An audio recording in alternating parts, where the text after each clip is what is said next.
Hey, what's up, guys? This is Taya Valkyrie, La Huera Loca, one third of the Death Dolls, and your Impact Wrestling World Tag Team Champion. And this is Counted Out with Mike and Tyler. Oh, please just a photo. Look, everyone, it's Tyler!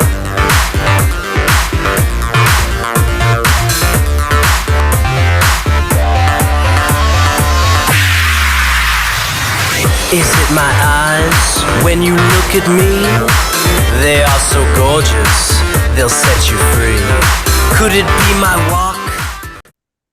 Well, we are live, pals, and welcome to another edition of the Bill Apter Sealed of Approved, Counted Out with Mike and Tyler. My name is Tyler, and I am not just joined by my trusty co-host Mike this week. Oh no. Oh, no. I am joined by a fantastic guest with an awesome name. We're getting a little pretty this week on Counted Out. We are joined by Prince Pretty himself, Tyler Breeze. Breezy as Breeze as you're going by now. How you doing, sir? What's going on? How are you? We're doing good, man. We really appreciate you taking the time out and doing this today. We've been really excited about this one, so it's good to have you on board.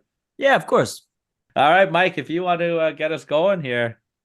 Well, I got to start first and foremost. Before we get into the wrestling stuff, we got to get on a personal level here, and I want to say congratulations and welcome to a club that I'm already part of.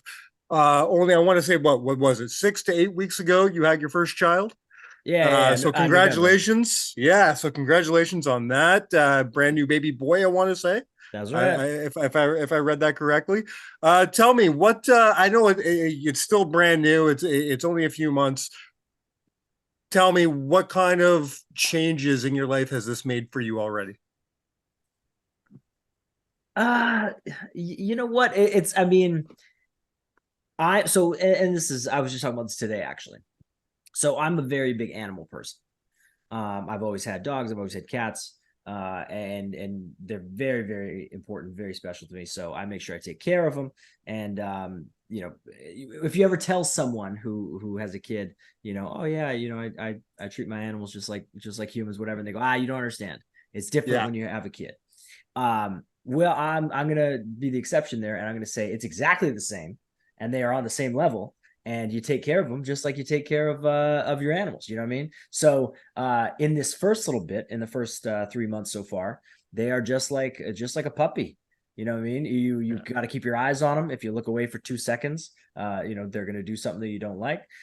So you got to make sure that you keep eyes on them. You got to make sure you take care of them.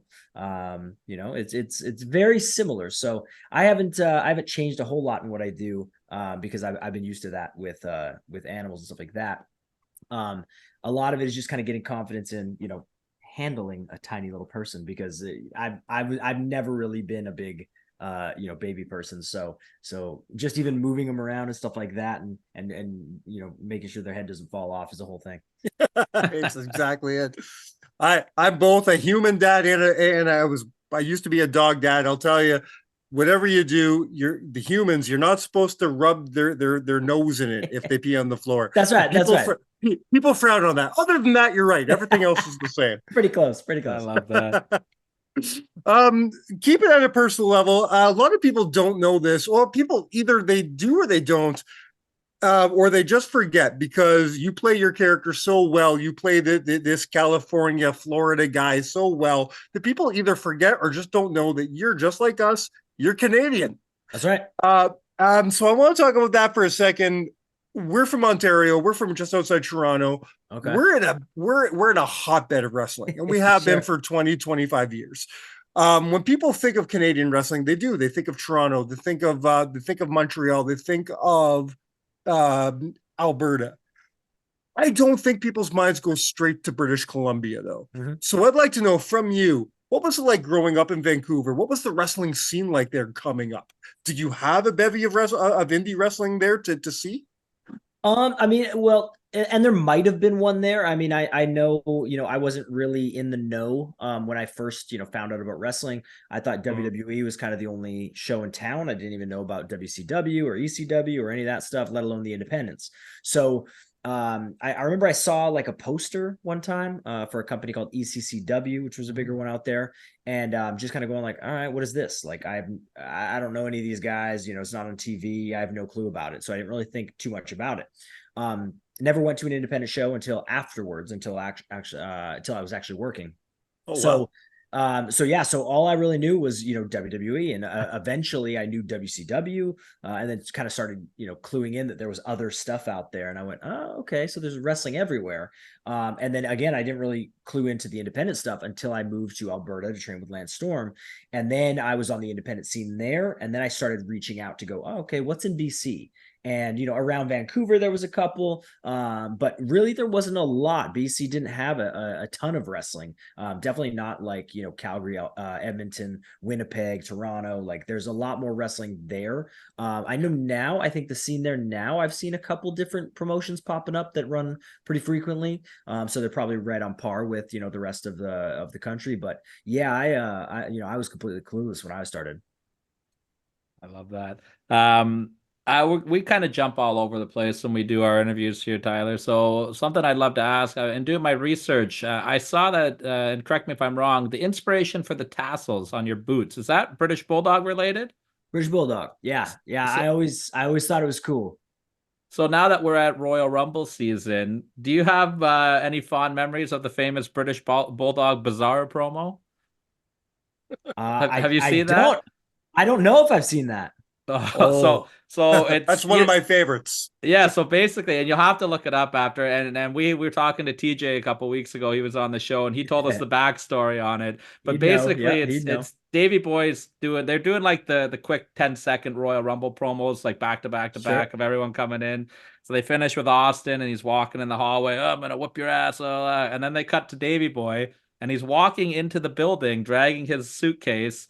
And he's like, you know, I'm the British Bulldog, and I'm gonna win the Royal Rumble because I'm bizarre. And it's the greatest thing ever. It makes no sense at all, and it's like it's grown into this like wrestling folklore thing now. So I was wondering if you've ever seen that one being a Bulldog I've never thing. seen it. I got to look that up. So I got to look that What? up. I Yeah. love it. What year was that? Was that 97. 96?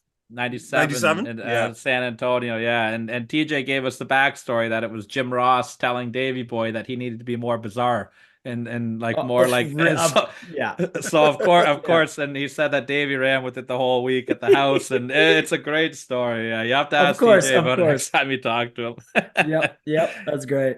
So I'd like to talk a little bit about the FCW days there. Like you take a look at that roster, right? And it is Mhm. just absolutely loaded with all these mega superstars now.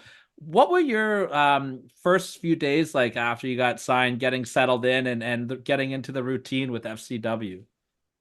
Well, it took a little while because I think I was hired out of a tryout in June or July, and then by the time I had to go back to Canada to get my visa and everything going through, so by the time I made it down here, I think it was November. So it took a while to get down, and then when I came down, then I started kind of getting my feet wet and figuring out what, you know, FCW was all about. And it was intimidating. It was very intimidating. Because, you know, right off the bat, there was a lot of guys who were gigantic. They were, you know, just at the end of a phase where they had hired a bunch of really, really big guys. And I went, oh my God, these guys are going to kill me. Just because, you know, they were so much bigger than me. But luckily, there wasn't too many of them that were very good. So a lot of them got released, you know, before I even started there. It kind of, you know, went into the era of, you know, who you end up seeing with the Moxleys and the Seths and the Romans and the Cesaros and stuff like that. So the first little bit was definitely intimidating just from a physical standpoint. And then, you know, once we kind of got into the routine of wrestling and what it was, then it was like, all right, I know what I'm doing here. You just need to, you know, kind of polish it up a little bit. And so you kind of find, you know, your routine or your groove, at least for the time. And then it changes all the time just because of, you know, what's whatever part you're at. So you know, obviously I was Mike Dalton. I didn't have much of a character and I could do the wrestling stuff, but I had definitely not figured out the Tyler Breeze part of it yet. Which, you know, eventually becomes a gigantic hurdle that you need to get over. And were you staying? I was doing listening to the prior interview you did. Were you living with Jinder Mahal at that time as well? I was, yeah. When I moved down, I didn't really know anybody, and I had no clue where to stay. I didn't actually have, I had a visa, but I didn't have a social security number, so I couldn't get a bank account. So I'm basically starting from scratch and kind of just like, welcome to the USA, basically. And so luckily, I knew Jinder from the Alberta scene, and I ended up basically packing up a suitcase with whatever I had, bringing it down, and hold on, there we go. Packing up a suitcase, bringing it down, and basically staying on a blow up mattress in his living room because he lived in a 1-room apartment. But kind of I was like, yo, hey man, like you've been here, 6 months or a year at that point. I said, what do I do? I have no clue what to do. So he kind of was like, all right, hey man, you got to go like, get your social security number, then you can open a bank account, then you can do this, then you can do that. So he kind of guided me through and helped me because even right off the bat, I was living on credit cards because, I wasn't making any money. I couldn't technically get paid until I had my social security number on my bank account.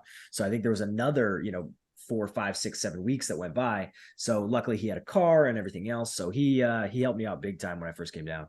It's really cool to see like the evolution of Jinder as well, from the 3-man band stuff to being the WWE champion. We just saw him on TV with The Rock a couple weeks ago. He was kind of in the news there with Tony Khan, kind of tweeting at him a little bit, taking shots. What's your take on the social media game going on there with Tony Khan? Yeah, I mean, it's one of those things like people are going to do what they're going to do. I know the way that I look at it. And again, everybody's got an opinion. Everybody's got, a stance on it. I use social media for business purposes. You know what I mean? If I have something I need to promote, if I have something that I want people to know about, I put it out there. But very rarely do I put out, my personal life or my opinions. But a lot of people do. A lot of people like putting it out there, and a lot of people like getting kind of roped into those, those arguments or conversations. And I'll admit I've been there too, where I give in to arguing with a fan or something like that. And it's just one of those things where I always look at it at like the biggest, I guess, extreme that you can go where, can you imagine if like Brad Pitt put out a bad movie, which, he doesn't, but if he did, then arguing with a fan about it, about the movie that he made. And I was like, it would never happen. He wouldn't do it. You know what I mean? So that's kind of the example that I live by, where I go, I'm going to try to be like that, where, you let your work speak for itself and let everything be positive, as opposed to, getting roped into these headlines where you get into an argument or whatever with somebody, especially on Twitter. You know what I mean? It just seems so low grade. It's an argument, man. It's like, you know what I mean? And again, it's easy to get roped in. I try very hard not to get roped in. Yeah, I never understood the Twitter complaints. Wrestling is so awesome right now. Like, it's such a great time to be a wrestling fan. If you don't like what's happened in WWE, put on TNA, and if you don't like that, AEW's got something, and the Indies. Like, why can't we just enjoy it all? That's right.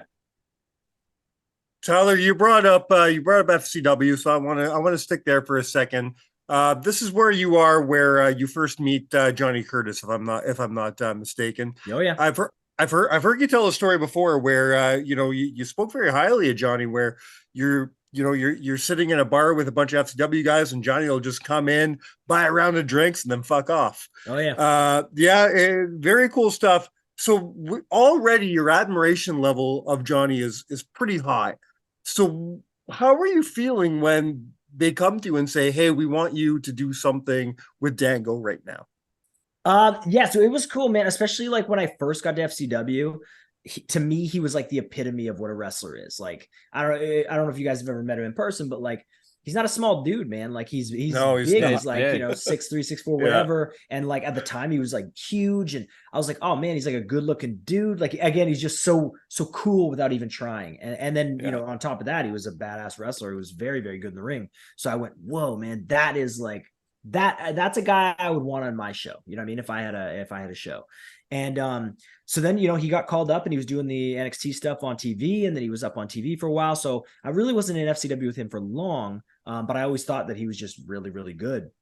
And when I got called up, he kind of wasn't really doing anything. He did his Fandango stuff. He got transformed into Fandango. And then I think he got hurt. So he kind of was just off to the side. And he wasn't really doing much. And I think he heard some rumblings. We were always cool, but he heard some rumblings about us getting tagged up, and I heard some rumblings about us getting tagged up, but nobody had really officially told us anything. And I think at the time, like, we didn't really want to be a team, because it was like, all right, you put the model and the dancer together, and it's like, all right, how long can you really go with that? In terms of, are they going to put you, in something worthwhile or what? And so we kind of just weren't really a huge fan of it off the bat. And then when it got to the point where I was doing nothing and he was doing nothing, they paired us together, and really just to kind of be the straight guys for the funny team of Gold Dust and Truth. And we ended up just having good chemistry, and almost keeping up or even stealing it from them at times, where it was just so ridiculous, the stuff that we did. And then from there, we just kind of started building it into what ended up becoming the Fashion Police and the Fashion Files and everything else. And we went where we went just because of that chemistry. And luckily too, again, in the ring, he's just one of those guys where he didn't really have to worry about anything, and I didn't have to worry about anything. So the wrestling part was easy.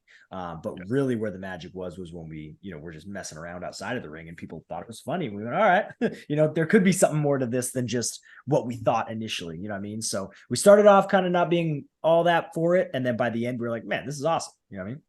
Well, you mentioned the Fashion Files there, and that's something that really took off. Was that something that was kind of your guys' idea? Was that pitched to you? Because how does that come about? Because it looked like you guys were just having the best time doing that. That was 100% our idea. Where again, it's just one of those things, you find yourself doing nothing. You need to kind of go out of your way to make something happen for yourself. So we got paired together. We worked with Gold Dust and Truth. We did our thing, and then that kind of ran its course. And then we were just kind of doing nothing. And so we'd randomly be booked here and there, and other times we wouldn't be. So we went, you know what, we got to do something. We got to do something. So I think Dango got hurt for like a blink of an eye, so he wasn't there for a week or two. And so I just said, hey man, like if I write something, like even just to be creative, just to like, get it out of my system. If I wrote something and then had like the WWE.com guys, like the digital team, if they filmed it, are you cool with it? And he goes, yeah, whatever. And so I just kind of wrote these like skits, like these like 3 or 4 skits of I'm looking for Dango, and he gets, in my head, he gets kidnapped or he's missing or something. So then, naturally I have to wear a cop outfit to look for him, and I'm investigating it. And then he comes back, and then now he's wearing a cop outfit. And then it ended up leading to the, I think the last one that I wrote was we were interrogating Billy Kidman. And basically, we were the Fashion Police, and we were, getting on him about how he dressed and everything else. And we did this bad cop, good cop thing. And people ended up really liking it. We were just kind of doing it almost to even amuse ourselves, but to also just, hey, we're doing something. There's something here. And one of the writers on SmackDown saw it, and he went, why aren't we putting this on SmackDown? And I went, I don't know. Why don't you? And then the next week they wrote up the first official Fashion Files, and we went, oh, okay. Oh, okay. So we're going to do this. All right. And we did the first one, and it was funny because we were doing it in the writer's room. So as we're doing the scene, all the writers are sitting like on the other side of the camera. And so we're like, all right, no pressure here or anything. Yeah. And we do the first one. And by the time they say cut, everybody in the room bursts out laughing. And I went, oh man, this is you guys wrote something very good here. Like they wrote that first one, and they nailed it. They kind of took the essence of what we wrote and made it into something very entertaining. And then from there, it just kind of kept rolling into, I don't think it intended to be something that was a long-standing thing, but we did the first one. And I remember they had the meeting the next week, and they kind of, go through the show, and they talk about, how the segments did, and, what performed on social media. And at the time, I think you had, Randy Orton and Shinsuke and Jinder and all these guys on SmackDown, and they were killing it. And so they go, all right, social media, what was trending the most or whatever. And they said, oh, the Fashion Files. And they went, the Fashion Files was trending like more than Shinsuke and Jinder and Randy and all this stuff. And they said, yeah. And so Vince went, all right, let's do another one, I guess. And so they wrote another one. And we did another one, and same thing. How does it doing? Yeah, it's a top trending thing on social media. All right. And that lasted for 8 months. And so they just kept writing them. And, we'd show up and they'd give us the script, and we go, man, this is great. You guys are creating gold here. And we found out after that, basically what would happen is, which is very rare, by the way. But they would go through the rundown of the show, and when they got to the fashion files, like Vince would just kind of go, just don't even tell me, just write, just keep writing, do whatever you want.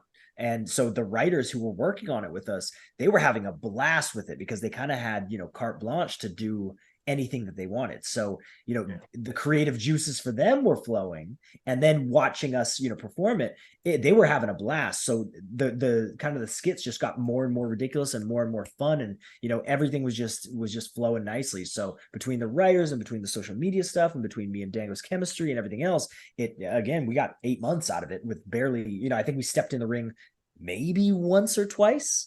We built finally to that big pay-per-view match in Chicago with Backlash, and then maybe a couple more times after that. But it was very much a pre-tape vignette type of style as opposed to matches, and it worked, man. And again, you don't really see that often, so it was kind of one of those anomalies that you haven't really seen a lot of, and you haven't really seen it since. Absolutely. You guys did so much amazing stuff there. Mike, I'm going to give you the next one, but while we're on the topic of fashion files and all the fun stuff you did, I got to ask you about Breeze Bella when you were Nikki Bella. I thought that was so funny. You got to be in there with Cena and Nikki. That must have been so cool for you guys. What's it like getting to work with a guy like John Cena, though? Like he's going to go down as one of the greatest WWE superstars of all time. You having fun in there with them, obviously, but just to experience, the Cena-ness or whatever. What's that like for you in there? So funny enough, like me and Cena have always been cool. He was around FCW. He'd pop in and out, because he's a Tampa guy too. And we for a while were working out at his gym with his buddy Rob, who was our trainer. And so we would see him all the time. And so you'd talk to him, but he's still he's John Cena, and it's you're talking to him, but you're not talking to him like a friend or like an equal. You're talking to him of like, hey man, teach me what you know, because you've killed it and I'm at the bottom, you know what I mean? And then we ended up filming just like a funny little movie at his gym. And from there, like we kind of got the real people, you know what I mean? That's when we started talking to each other, and we just became friends. And every time I saw him, I'd be like, hey man, what's going on? And I was like, oh man, it's something so ridiculous, but it really kind of, you made that connection that still to this day is how we know each other, kind of thing. And so from there, eventually I end up moving up to the main roster where John is, and I never made it as high on the card to work with him. But when that day showed up, I remember laughing because I showed up and Dango's standing outside the locker room and he's got a big smile on his face. And I go, what's up, man? And he goes, you want to know what we're doing today? And I said, sure. And he goes, you're dressing up like Nikki Bella. And I said, yeah, sure I am. And I go and put my stuff back and I come out and he's standing there with one of the writers. And I go, what are we actually doing today? And he goes, no. He goes, you're dressing up like Nikki. And he goes, and we're wrestling Cena and Nikki. And I said, no, we're not. There's no way. And we're just laughing. And he goes, no, we're doing it. And I said, okay. I said, am I like actually dressing up like Nikki? Like, am I trying to do it well? Or am I just like, kind of making fun of her, whatever? They said, no, you're going like full out. Like, and in the end, again, like I wore her shoes and I wore her tights. Like I think I had like 2 or 3 pairs of them, because they were tiny, but I had like 2 or 3 of them on. I had my feet crammed in her shoes. My toes were killing me by the end. And I just kind of went, hey, what do I need? And she just gave me everything that I needed and, approved, the shirt and how I had to do everything and, her little entrance and everything. And they were awesome. They were so cool, man. Nikki was always really cool to us. And John was, again, he loved it. He loved everything that we were doing. And again, he got along great with Johnny, and he got along great with me. So, when we knew what we were doing, it was just a fun day at work. It was just like a blast. He was all about it. Nikki was all about it. Me and Dango were having a blast. So super, super, super fun and easy day at work. Where John just kind of went, yeah, man, this is going to be fun and easy. He was so chill about everything. He just knew, he knows what works and what doesn't. And he just knew that it was going to work. He's like, yeah, this is easy. Like he wasn't even worried at all. And, it was kind of cool just to, again, who's ever done it? You're doing these things that nobody else has done. And again, you're working with John. So it's just different and cool.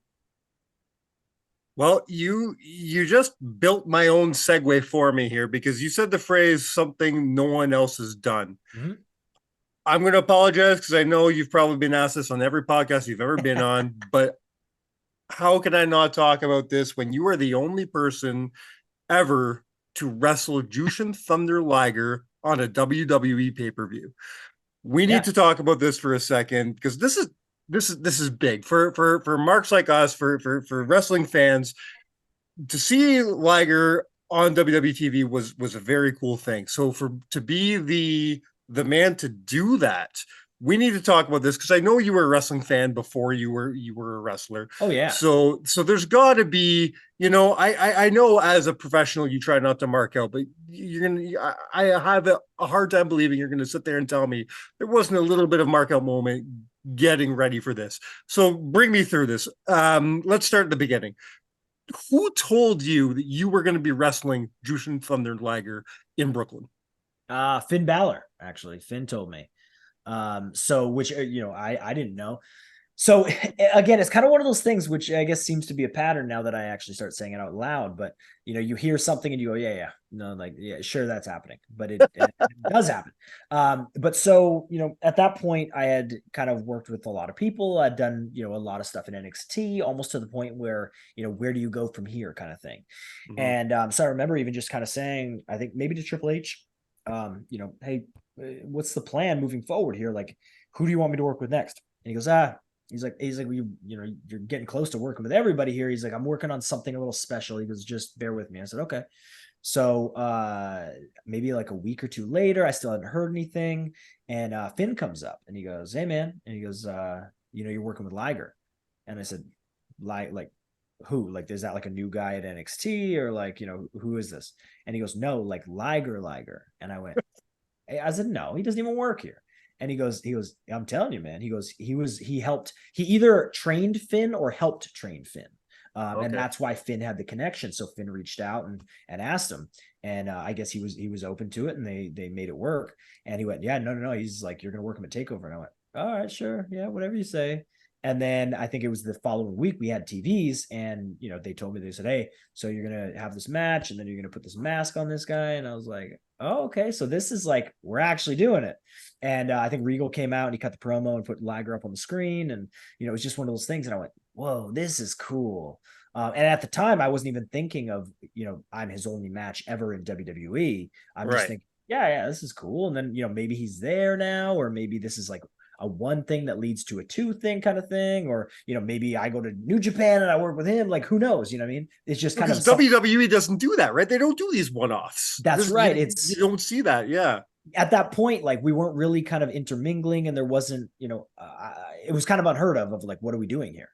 And so for him not to be a part of WWE to come in for this match, and I went, okay, this is special. This is something cool is going on here. And then when you really break it down, I was like, oh man, they're like, this could have gone to anybody, but they're trusting me with this. Yeah. Like that says a lot of like where I am currently and what they think of me and what my boss thinks of me. And, so I'm like, all right, I got to make this thing good. I got to take care of them. I got to, live up to the hype a little bit. And so again, it just kind of was one of those things where I went, man, what an opportunity. This guy has worked everywhere and he's worked everybody. He's been around forever and he's got such a legendary name. Now to be a part of that is just, it's special is what it is. Yeah. And so when I found out about it, I went, all right, this is gonna be cool. And we ended up going to Brooklyn, we ended up having our match, and when we came back it was just like, oh, thank you so much, man, thank you. And we ended up just being really cool. And I think you were talking about kind of fanning out a little bit. I had a mask that I put on. I think I had a match with somebody before and it was an extra, and I beat him up and I cut a promo on him and I put a Liger mask on him. And after the segment, I kept the mask. And after I worked him, I was like, hey, man, I hate to do this, but can you sign this mask? And he signed the mask and it's hanging up at Flatbacks. So it's just one of those things of like, you got to do it. You know what I mean? When are you ever going to do it? So, and then it turned out to be, the only match that I think after that, once it got to a certain point, I went, okay, please never wrestle another match. Please never wrestle a match. All right. and he never did. And I went, all right, I'm the only one who ever wrestled in WWE, which, again, nobody can take that away from me. So I'll talk about it on every podcast that ever happens. That's my thing, I'd love No to one actually. can, no one can take that away from you, That's man. right. That's right. 100%. And you know, like that whole event though, in general, it's something very special. That first Brooklyn event, I think it was the Yeah. first time that you guys and NXT ran an arena that large. Can you Yep. kind of like take us to the build up for that, and even the day of the show, what the backstage vibes were like, you know, and watching home run after home run, you know, with Bailey and Sasha out there as well, like just kind of that whole experience, what that day was like. So funny enough, I was actually just talking to Bailey and Sasha about that today, where we were thinking, back to Takeover Brooklyn, because it was one of those ones where, we started in Full Sail, had our own takeover, and then, kind of hit our groove of that original NXT group who were just killing it. Like you said, top to bottom of the card, everybody was killing it. And so to really kind of test it out, which I believe we had the tester when WrestleMania was over in California, and we were just, hey, let's see if anybody cares about NXT. And we were expecting 1,000 people, and we ended up getting like 5,000 people, I believe.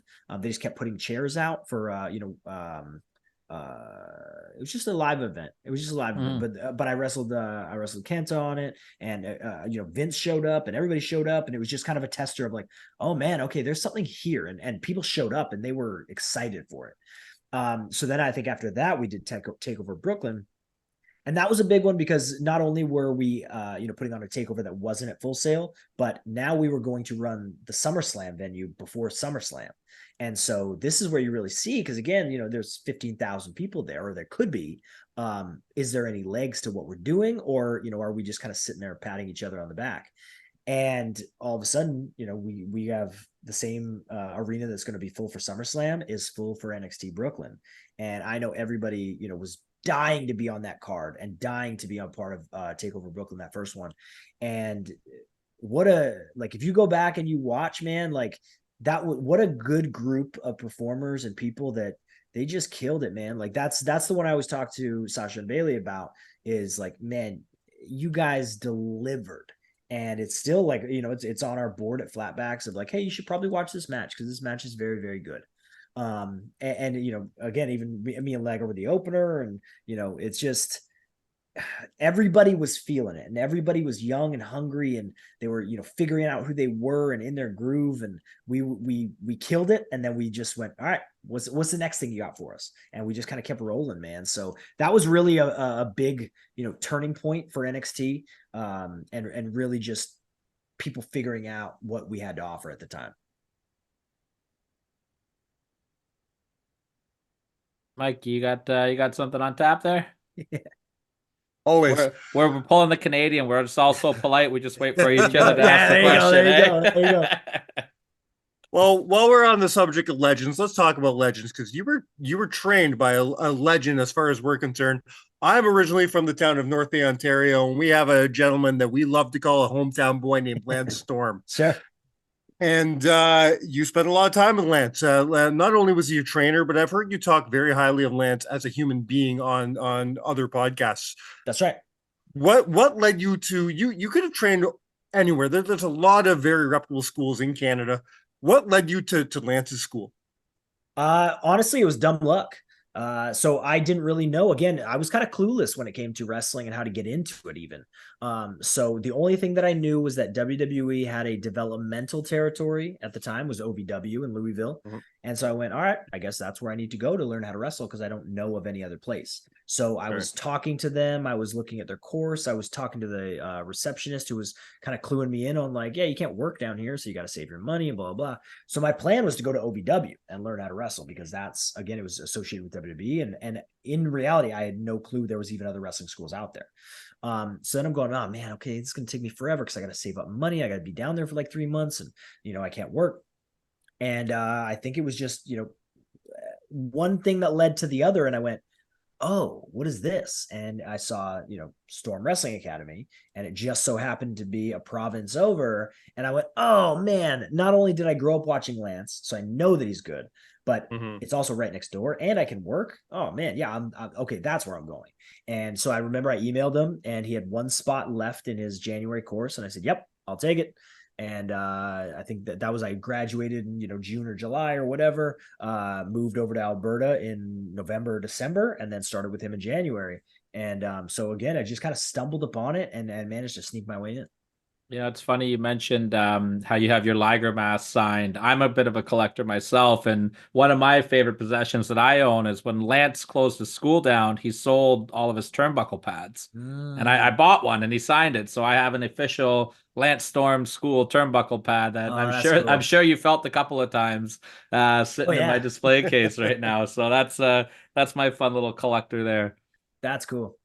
I want to ask about a video that I saw online of a really like kind of beautiful moment and a touching moment when Triple H brought you in front of the NXT roster and announced that you were getting called up to the main roster. Yep.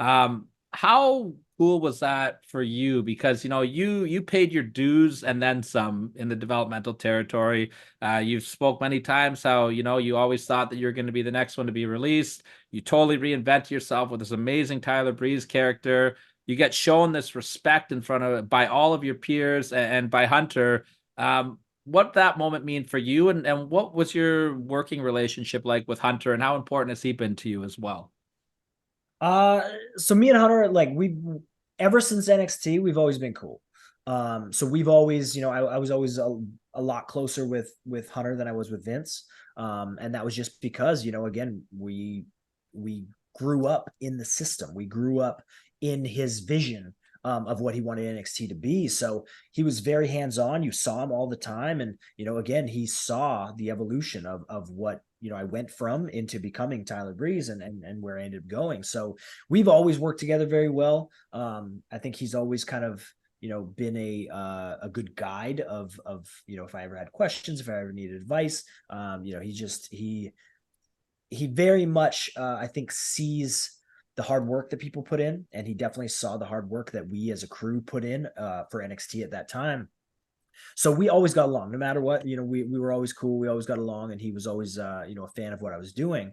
At the time when he brought me up front and was saying that I was getting called up and everything else, it was actually very, very bittersweet. So it was kind of funny. Afterwards I had a guy come up and he's like, hey man, he's like, you can at least smile a little bit.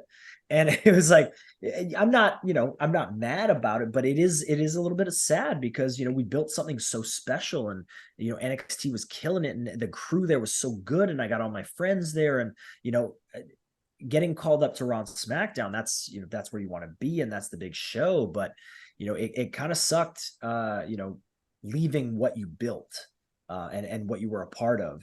And not that I knew, I had a feeling, that the Tyler Breeze that you saw on Raw and SmackDown wasn't going to be the same Tyler Breeze that was on NXT, which, you can fight it all you want. It's inevitable. But I was just, again, I really, really liked my time in NXT and I really liked what we were doing and the crew that we had. So to leave that behind was, again, a little bittersweet. I really, really loved being there. And when I left, it was, it was fun to come back. I came back a couple different times and you were like, oh man, this is my home, dude. I love this place. So, yeah, it was good. It was good. Needed to happen, but at the time, a little bittersweet. Was it extra special when you got to come back and you guys got to win the NXT tag team titles too? Just putting in so much work and getting that kind of reward, and that recognition of becoming the tag champs? Yeah, and that was one of those things too, it just, I guess we never expected it to happen. And so the fact that it happened was just like, oh man, this is cool. You know what I mean? Me and Dango, we were tagged up for a long time at that point. And the cool part was that the NXT that Dango knew was very different from the NXT I was a part of. He was a part of the game shows type style and everything else. And he'd never really worked in front of that crowd, which that crowd is very different. It's almost what you see at AEW now, where it's like that. They're just partying, man. They're just having fun start to finish. And they love everything they're watching. They sing along to all the songs. And, that was the crowd that NXT had. They were excited to be there. They were having fun, which is awesome. It makes it so easy to work in front of them. So Dango had never really been a part of that. So when he got hurt and I think he was out for like a year. And I was up on Raw and SmackDown not doing much. And I went, hey man, like, can I go to NXT or something? And he just went, yeah, let's do that. And so I went down, and when I heard that Dango was coming back, I went, oh, dude, get ready, because you're gonna love this. You're gonna really like being a part of NXT. And we we did the comeback where he came back and he saved me from I think the Suns. And when we came back, he was smiling his ass off and was just like, oh man, dude, like that might be the best reaction I've ever gotten. And I said, yeah, dude, like I'm telling you, this is fun. And from then on, we kind of just started having a blast. And I think we even talked to Hunter, and he went, look, this is what we want. He goes, we don't want you guys to start from scratch. And he goes, but we've seen the fun side of you guys. And he goes, but the reason why DX worked, the reason why, Hunter and Sean worked, was because you saw the fun part, and then you saw that they were capable and they kicked some ass. And he said, with you guys, we've seen the fun, but we've never seen you guys really get into it and get into these matches and stuff. And he goes, that's what we need to show. And so we went, all right. And so all of a sudden, you're putting us in these matches where you're seeing a little bit more of what we can do. And again, Dango's so good at what he does, you never really know it, especially when he started that Fandango character, that now we went to a different place, and now we started having these matches with these guys. And so when they finally went, you know what, we're putting the tag titles on you, and went, this is cool, man. This is just kind of like a crown on top of this tag team that we've poured our years into, and injuries with Dango, and just struggling to get even on the show and stuff like that. It was really kind of a good cap to what the tag team was. Now, obviously, we appreciate every single guest that comes on our show, because I know wrestlers in general are busy people, but we appreciate you just a little bit more, because when we say busy, we mean busy. You are a man of many, many, many hats. You're a new father. You are a wrestler. You're a star of Up, Up, Down, Down, which we will get to in just a few minutes. But you're also a teacher. And I want to get to that in a second. You mentioned flatbacks a few times. Let's talk about that. Let's start at the beginning. When you and Spears, what's it like when you and Spears are just sitting around and you say, hey, we could teach this? Where does this come from? How does the school start? So it was always, kind of in the back of my head, where even it started right from when Lance trained me, and I asked him about it, and I said, why'd you start a school? And I think he wanted to kind of be home with his kids as he was raising them and get off the road and do that stuff. But he also said he just, he took to it naturally, of kind of just like wrestling. He was a good teacher, and he was able to translate, what this was to other people so they could learn. And I went, you know what? I think I would like that. Like, I'm not sure, but I think I would like that as an option at the end of my career. And so I always wanted to start it, even sooner, but obviously being on Raw and SmackDown and being a part of NXT, everything, your time is used up, you know what I mean? So starting a school just had to be the right place, the right time. And on my own, it was just tough because I couldn't do it on my own. And I didn't really want to be a school where I said, oh, the Tyler Breeze school, and I had someone else teaching. I wanted it to be me teaching. And so, everybody, especially with wrestling, everybody has an opinion, and everybody's very different on their philosophies and on their work and on their everything. So finding someone who's very similar thinking to you is difficult sometimes. And, as the years rolled on, I was like, man, I still want to open up a school. I just can't. I just, I don't have the time to do it. And I'm still on the road and everything else. So, obviously my good friend Spears, who, as soon as he joined FCW, we became, best friends. So, watching him work and watching him develop, and we kind of just started to learn that we had the same thinking on a lot of stuff. Even my transition from Mike Dalton to Tyler Breeze and figuring that out, and his transition from Ty Dillinger to the Perfect 10 and figuring out all that, it was all very, very similar. And anytime that we ever talked about stuff, it was always the exact same. And I went, okay, this is a guy that I can see, being on the same teaching, thinking as me. Because again, I'm very particular in certain things. So I believe he left WWE and he went to AEW. And so his schedule changed, so mine was WWE, his was AEW. And I think I was starting to fall out of love a little bit with wrestling. I was kind of getting burnt out. I was on the road for a while at that point, and I just was not feeling it. And he was going to teach a seminar, and he went, hey man, you want to just come and teach a seminar with me? And I went, sure. And so we get there, I said, what are you going to teach? And he goes, honestly, I have no clue. And I said, okay. And he's like, I haven't done one before. And I said, he goes, what do you want to do? And I said, I don't know. I said, it's your seminar, but I said, my guess is get them to start off with like something simple, like, you know, punches and kicks, and something will pop up where we'll probably go off on a tangent and go from there. And he went, all right. So we started off, and yeah, you know, within 5 minutes, we break the whole thing down, and we all of a sudden have a plan of where we're going. And at the end of that, I remember talking to him and going, we should really open up a school. And he goes, really? And I said, yeah, man. I said, look, like the kids that we just worked with need help. And like, there's so many schools out there, but they're not training these people properly.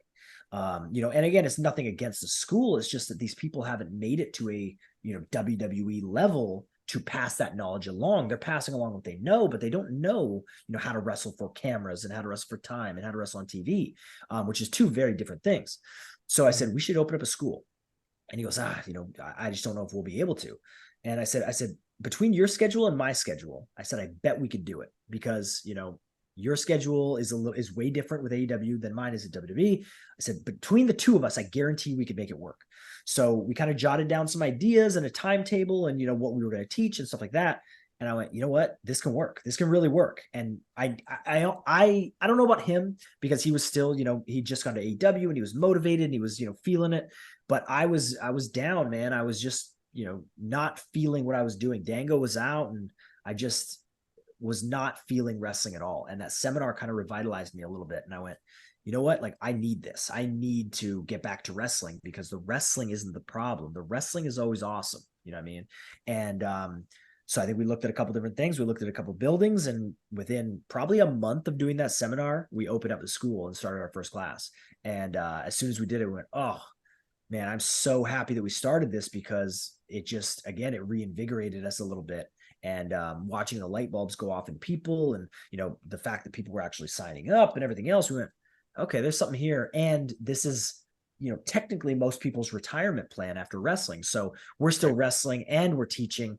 You know, it obviously doesn't hurt that we're on TV still, you know, so people want to come and train with you and everything else. And it just kind of turned into, you know, June will be 5 years for us already that we've been training people.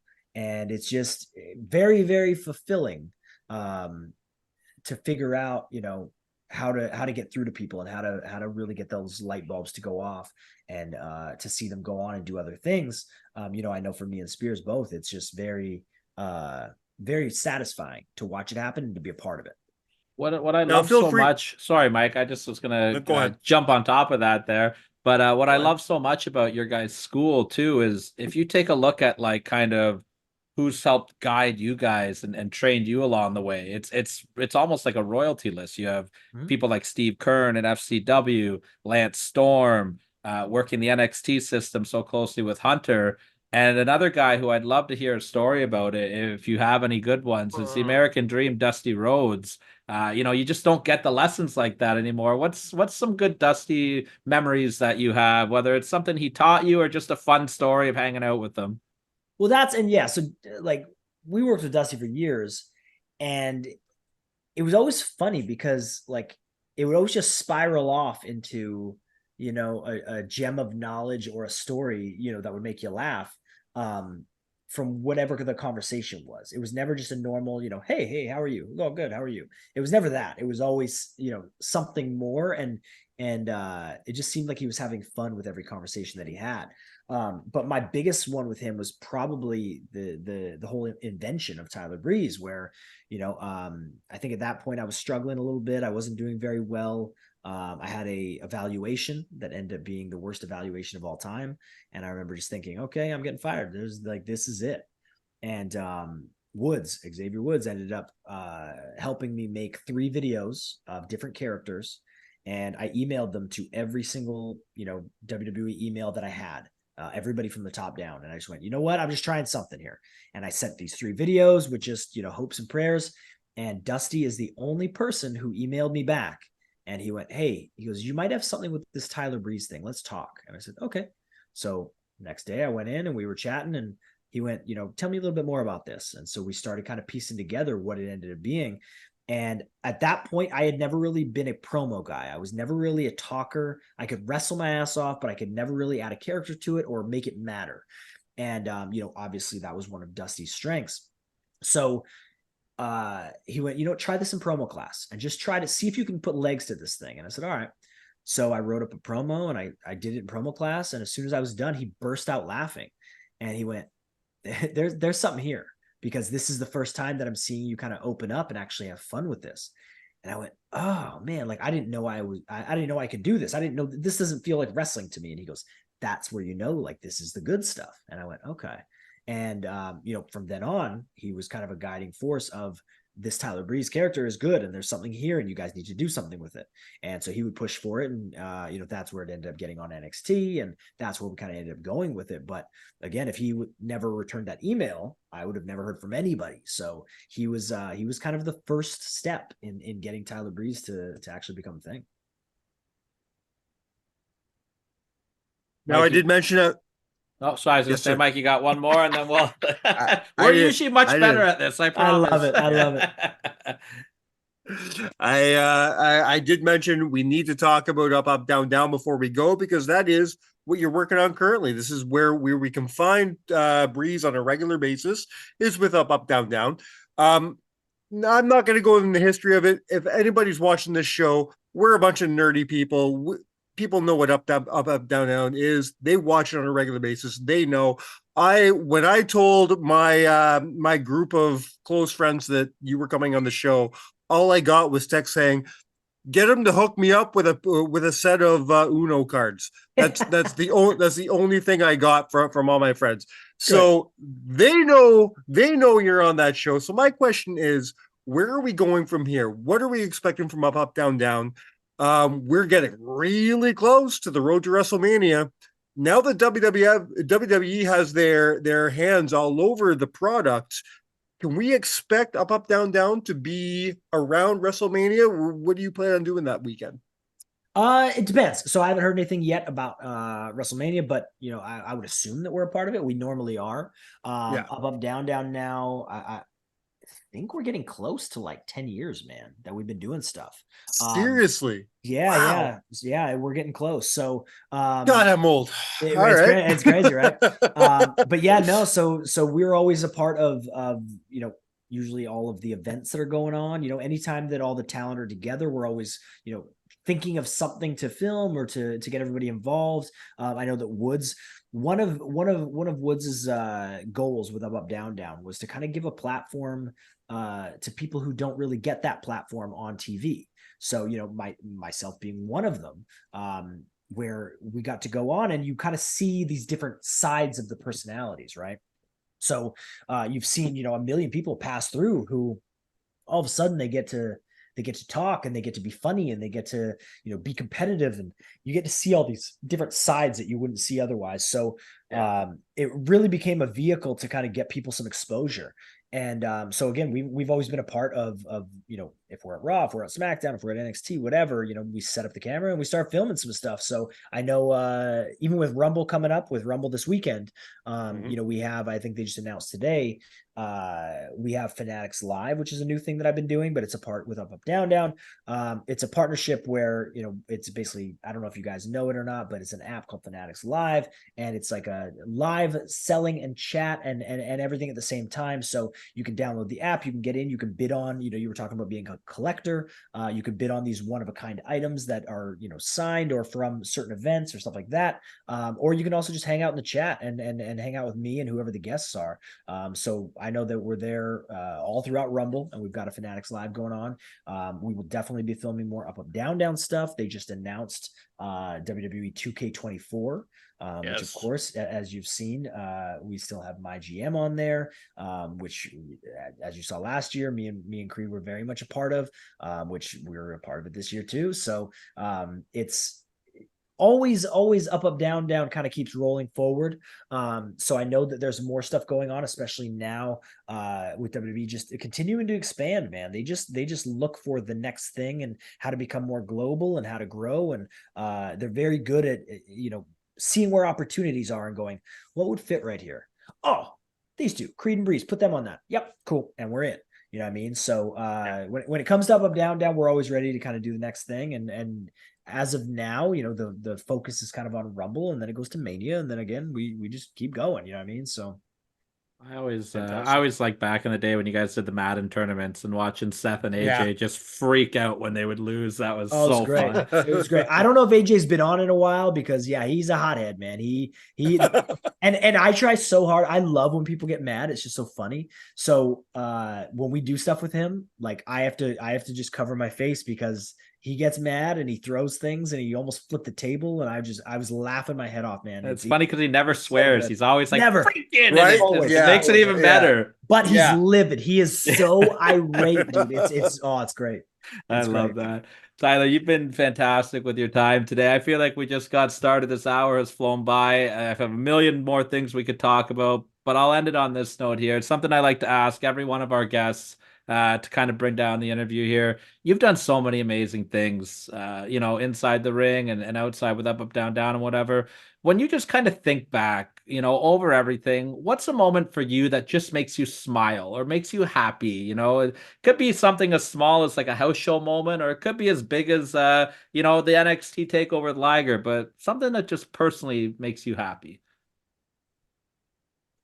Honestly, I think, I mean, it is tough, man. It really is tough because it flies by, and you don't really realize how special these things are until you're there and you're doing it, man. So I think for me personally, and this kind of spans a lot. It's not really like a one-time thing, but just like realistically traveling the world with some guys who end up being, my best friends. And just not even realizing it, but like I print off, a bunch of pictures and I put them on the walls because I like just seeing them daily. But I got a picture of myself with Harper, and we're just sitting on the ramp in Saudi Arabia, and we're just talking and we're just hanging out, but we're literally halfway across the world, and you don't even realize it. You know what I mean? You're just sitting there hanging out, waiting for the show to start, and then you get on the plane and fly to the next place. And when you really think about it, we got to do that all over the place, and where these people die or they wish to go on these lifelong trips to these places, and we've passed through them several times and actually wrestled and been in front of thousands of people and signed autographs and taken pictures and all this stuff, man. It's just really cool to say that you've traveled the world with your friends.